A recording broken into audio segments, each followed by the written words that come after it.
Hey everyone, if you like the channel, please consider subscribing. It means a ton. Hi, I'm Jude Mayall, Outback Chef, and welcome to Outback Chef's Wild Food Farm. So here at the Wild Food Farm, we've got a whole host of native plants growing, and Outback Chef has for lots of years now been supplying a lot of the restaurants, home cooks and schools with native food, with bush tucker.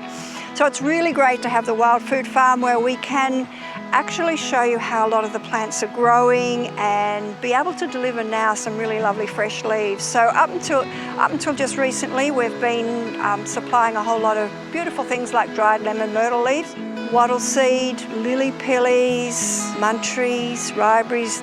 The list goes on, and I'm really excited to be able to walk around with April and show you a whole lot of different species of plants. So Jude, what have we got going on here?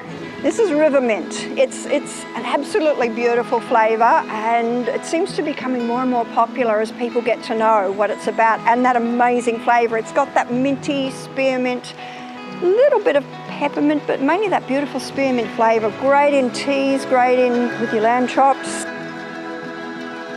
Well, this is our river mint here that I've just picked. It absolutely smells divine. And what you've got to look for is these tiny, fragile little leaves on a stem, slight veins on it, but it's not, there's no hairs, no follicles on it at all. So it's quite a smooth leaf. The back of it too, nothing there to show. So easy enough to identify when it's growing. And look, if you're not sure, just pick a leaf and smell it. Amazing. Do you know the difference between peppermint, spearmint, river mint? It's very confusing to me. And if it weren't for gum packages, I wouldn't even know that there were differences. There's just so many mint flavours. So when you've got things like the river mint growing, you're using those sort of really fragile leaves. I'm going to show you another mint down the track that's a round leaf mint, again a little bit different. And then there's the peppermint gums, but that's a totally different species. So a lot of them just sort of go back, not always to the same species, but with that beautiful minty flavour. Like you're saying, it can be quite confusing. Mint going way back with the Indigenous people, they used to use mint a lot, and as you know, mint is a great calmer for your stomach. So again, Indigenous people used to use it for stomach upsets. If you've got coughs, colds, any of those things, it really does seem to help, you know, with your breathing, just breathing in the fumes. So with mint, like with a lot of the other leaves that we'll be looking at, soaking them in water, just putting them over fire and letting the fumes come up, and you can breathe those in, and it's a really great way to do it. Does dried mint have a shelf life? Like all dried herbs, yes, there is a shelf life, but as long as they're kept in a cool, dry environment, they should last for at least a year. I've had them for a lot longer, actually. So Jude, if I was on the river and saw a bunch of this mint, how would I go about processing it at home? Well, I think pick a little bit and then take it home. You've got a couple of options there. If you want to use it straight away, fantastic. Just mix it in with a tea, even with a little bit of your black or your green tea if you don't want just totally mint tea, and that can be hot or chilled. The other thing you could do is hang it upside down the old traditional way and dry it out, and then you've got it for use year round. Use it sparingly. Like all natives, it really packs a flavour punch, but works well. So, next cup of tea, river mint, perfect. Okay, so one of the things that I'm starting to hear more and more about is this Warrigal Greens, otherwise known as New Zealand spinach. Correct, yes. And this is it.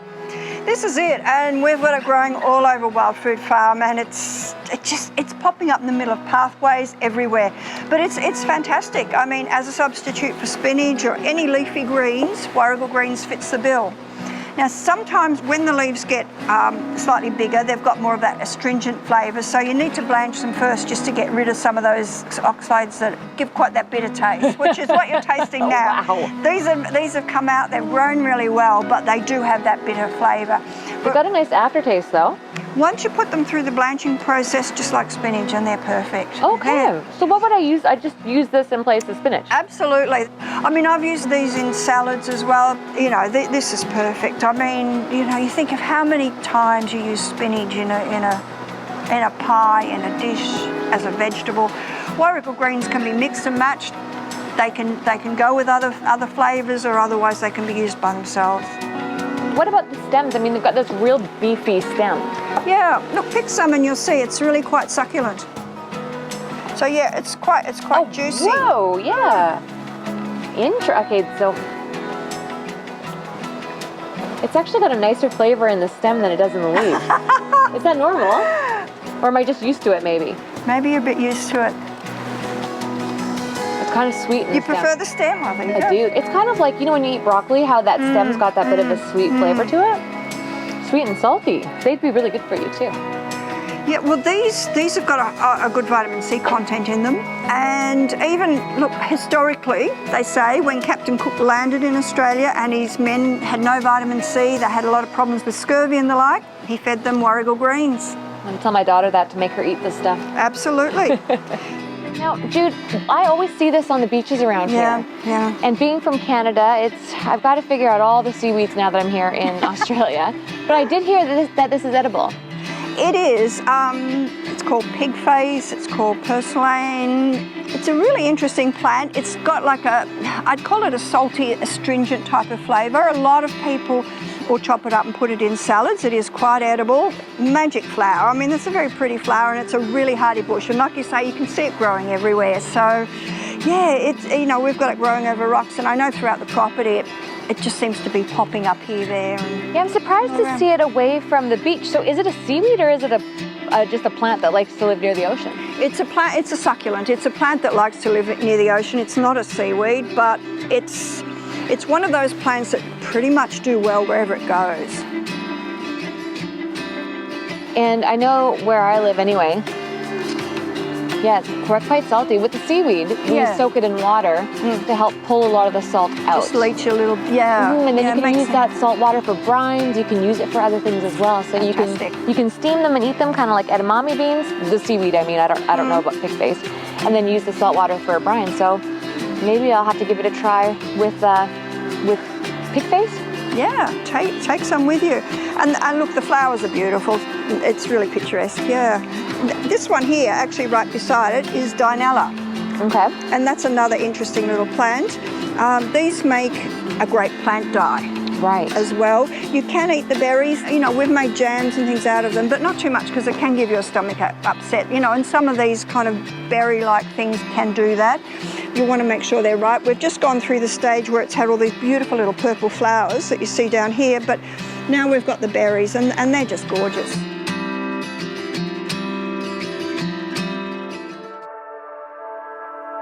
So Jude, I am especially fond of TeaTree. I use TeaTree oil in a variety of medicines. What is this that I'm looking at here? This is lemon-scented TeaTree. Isn't it great? It's amazing. It smells so good. The leaves just look so delicate. They're soft, they're beautiful. They make the perfect hedging plant. But in actual fact, the TeaTree makes the most wonderful cup of tea. Oh, so you can consume this? Absolutely.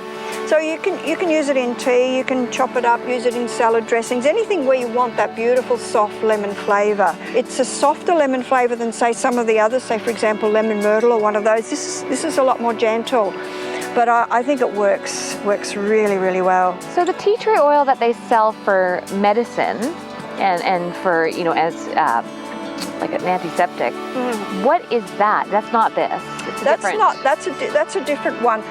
As far as I know, this one that they have used for some antiseptics, mainly because of its smell, and it's also got that a lot of citronella in it. So again, a really good insect repellent. Well, I was going to say that when we were over at the mint bush, we were swarmed by mosquitoes, and now none here. No, I mean I see the occasional one, but they're not lingering. And the more that I, you know, start to pull these leaves apart, the less mozzies I see. The idea is to pick a bit.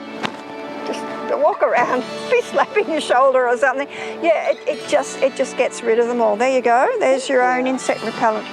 Fantastic. Now, what else can you tell me about this? Are there any other recipes? Could I put this in fish, or would it be overwhelming? I think you could put it in fish, and I think it would really work well.